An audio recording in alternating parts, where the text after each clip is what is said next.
오늘 우리는 유명한 그 다니엘 그 시대의 그 왕, 그 왕이 꾼 한상에 대한 이 이야기를 오늘 이 본문을 통하여서 우리는 보고 있습니다. 이 바벨론의 왕이 꿈을 꾸지만 그것을 해석하지 못하자 바벨론의 이 왕은 지혜자들을 다 불러 모읍니다. 그러나 그 모든 지혜자들도 왕의 이 꿈, 환상을 해석하지 못하게 되자 왕은 화가 나서 그 모든 사람들을 다 죽이라라고 그렇게 명령합니다. 그래서 근위대장 아리옥이 그 명령을 수행하려고 하는 그 장면 앞에서 다니엘이 근위대장 아리옥을 멈춰 세웁니다. 그리고 아리옥에게 그 바벨론의 그 지혜자들을 죽이지 말라, 내가 왕 앞에 가서 그 꿈을 왕에게 해석해 주겠습니다라고 그렇게 이야기를 합니다. 다니엘서를 통하여서 하나님은 하나님의 백성들에게, 이 다니엘서를 읽는 사람들에게 하나님이 분명한 메시지를 전하고 있습니다. 세상의 권력자인 그 바벨론의 왕은 자신의 뜻대로 되지 않자 그 사람들의 목숨을 파리 목숨과 같이 다 죽이려고 합니다. 그러나 하나님의 음성을 듣는 한 사람 다니엘은 그 한 사람들의 생명을 오히려 구하고 있는 장면을 볼 수가 있습니다. 하나님의 통치는 살림과 생명이지만 이 세상의 왕의 통치는 죽음입니다. 그리고 포갑입니다. 바로 분명하게 이 다니엘서를 통하여서 하나님은 그 세상의 강력한 권세와 권력을 가지고 있는 그 바벨론 왕과 다니엘의 그 모습을 비교하여서 보여주며 우리들에게 분명한 메시지를 전하고 있습니다. 자, 그리하여서 이 근위대장 아리옥은 다니엘의 그 이야기를 듣고 왕 앞으로 그를 데리고 갑니다. 그러면서 마치 그가 한 사람을 찾은 것처럼 그렇게 왕 앞에 이야기를 하고 있습니다. 그러면서 왕은 다니엘에게 내가 꾼 꿈과 그 해석을 내게 능히 알게 하겠느냐라고 질문합니다. 인간적인 측면에서 보면 그 당시에 최고의 권력자 앞에 선다라고 하는 것은 굉장히 두려운 일이죠. 여러분도 직장 생활을 하거나 아니면 또 사회생활을 할 때에 우리 직장 보스 위에도, 최고 보스 위에 선다는 것만으로도 굉장히 두려운 일인데, 그 당시에 사람의 목숨을 파리 목숨과 같이 죽일 수 있었던 그 왕 앞에, 그리고 그 왕이 주문하는 일들을 내가 해결할 수 없다라면 굉장히 그것은 죽는 것 외에는 할 수 있는 것이 아무것도 없는 그 상황에 왕 앞에 선다라는 것은 굉장히 두려운 일일 수밖에 없을 것입니다. 그런데 이 왕 앞에서 굉장히 다니엘은 당당한 모습을 보여주고 있는데, 우리 27절의 말씀 다 같이 한 목소리를 한 번 더 읽어보도록 하겠습니다. 27절입니다. 시작. 다니엘이 왕 앞에 대답하여 이르되 왕이 물으신 바 은밀한 것은 지혜자나 술객이나 박수나 점쟁이가 능히 왕께 보일 수 없으되, 28절이요, 오직 은밀한 것을 나타내실 이는 하늘에 계신 하나님이시라. 아멘. 오늘 다니엘은 그 세상의 그 엄청난 권력을 가진 왕 앞에서 당당함을 가지고 이야기를 하고 있습니다. 이 당당함은 어디에서 나온 것일까요? 다니엘은 이 말을 통해서 그의 말을 듣는 왕에게도, 그리고 자신에게도, 또한 오늘 이 성경을 읽는 우리에게도 분명한 하나님이 주시는 메시지를 전하고 있습니다. 우리는 늘 이 세상의 통치자들과 권력자들이 이 세상을 주도한다라는 것을 분명히 눈으로 보고 체험하고 있는 것입니다. 또한 그것이 또한 현실 세계에서는 진리인 것처럼 보입니다. 그러나 오늘 이 말씀을 통하여서 다니엘서는 이 세상을 통치하고 다스리는 것은 이 세상의 지혜자나 술객이나 박수나 점쟁이나 아니면 그 권력자가 아니라 그 은밀한 것을 보여주시는 하나님이다라고 하는 것을 우리들에게 분명하게 보여주고 있습니다. 이 세상에 온 권력을 다 쥐고 있었던 군림자였던 이 바벨론의 왕조차도 자신의 그 장래의 일에 대해서 한치 앞을 볼 수 없다라고 하는 것을 통해서 다니엘서는 우리들에게 하나님만이 알파요 오메가이심을 분명하게 전하고 있습니다.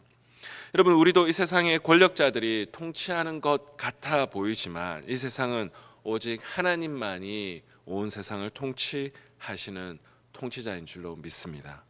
다니엘이 어떻게 이렇게 당당하게 하나님 앞에 설 수 있었을까요? 다니엘은 세상의 권세의 통치 아래 영향을 받고 있었지만 다니엘은 분명하게 당당하게 설 수 있었던 것은 온 세상 만물을 통치하시는 분이 여호와 하나님이라는 사실을 분명히 체험하고 믿기 때문이었은 줄로 믿습니다. 여러분, 이것이 분명하게 우리들에게 주는 강력한 메시지가 있는 것이죠. 이 세상에 우리를 위협하는 수많은 것들이 있지만 우리가 이 세상 앞에서 당당할 수 있는 것은 우리를 살리기도 하시고 우리를 죽이시기도 하시는 바로 그분이 우리 하나님, 온 세상 만물을 통치하시는 하나님이라는 분명한 사실을 믿을 때 우리도 세상 가운데 당당하게 살아갈 수 있는 줄로 믿습니다. 여러분, 세상을 향하여서 하나님이시는 그 당당함으로 살아가시는 저와 우리 모든 성도님 되시기를 주 예수 그리스도의 이름으로 축복합니다. 오늘 우리들의 삶 속에 이 다니엘서를 통하여서 하나님은 분명하게 반복해서 말씀하고 있습니다. 31절부터 하나님께서는 다니엘을 통하여서 이 꿈에 대한 이야기를 하고 있습니다. 왕이 한 큰 신상을 보았는데 그 신상은 특이한 것은 아니지만 그 외관을 보면 광채가 나며 모양이 심히 두려운 모양이었다라고 31절에 이야기를 하고 있고요. 그 이후에도 계속해서 보면 그 신상은 다양한 재료들로 만들어진 신상이다라고 이야기를 하고 있습니다. 그런데 그 환상에 그 신상을 무엇이 파괴하냐면 손대지 아니한 돌이 나와서 그 모든 신상을 부서뜨렸다라고 하고 있습니다.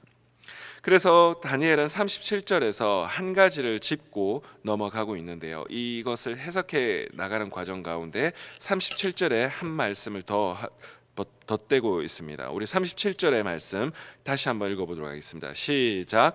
왕이여, 왕은 여러 왕들 중에 왕이시라. 하늘의 하나님이 나라와 권세와 능력과 영광을 왕에게 주셨고. 자, 이 해석을 하면서 다니엘은 왕에게 분명하게 이야기를 하고 있습니다. 이 바벨론 왕에게 권세를 주신 분이 누구시냐? 바로 하나님이 나라와 권세와 능력과 영광을 왕에게 주셨습니다. 이 왕은 분명하게 이 과정 속에서 강력한 메시지를 분명하게 다시 한번 리마인드 해야 됐습니다. 그에게 권력과 권세를 주신 분이 바로 그 위에 살아계신 하나님이다. 왕이 세상에 신처럼 등극한 그 시대를 살아갔을 때 자신의 권세와 권력을 가지고 스스로 내가 신처럼 여기며 살아갔던 그 시대에 바로 이 바벨론 왕은 그 위에 또 다른 하나님, 통치하시는 하나님이 계시다는 사실을 분명하게 그는 깨달아 알아야 했던 것입니다. 하나님은 이 다니엘을 통하여서 그 당대의 왕에게도, 그리고 그 옆에 있었던 신하들에게도, 그리고 다니엘 스스로에게도, 그리고 그 시대를 살아갔던 포로기를 살아갔던 백성들에게도, 그리고 오늘 이 본문을 읽는 우리들에게도 분명한 메시지를 주시고 계시는 것입니다. 그래서 이 해석의 과정 속에서 왕은 분명하게 자기가 누구인지를 깨달을 수밖에 없었습니다.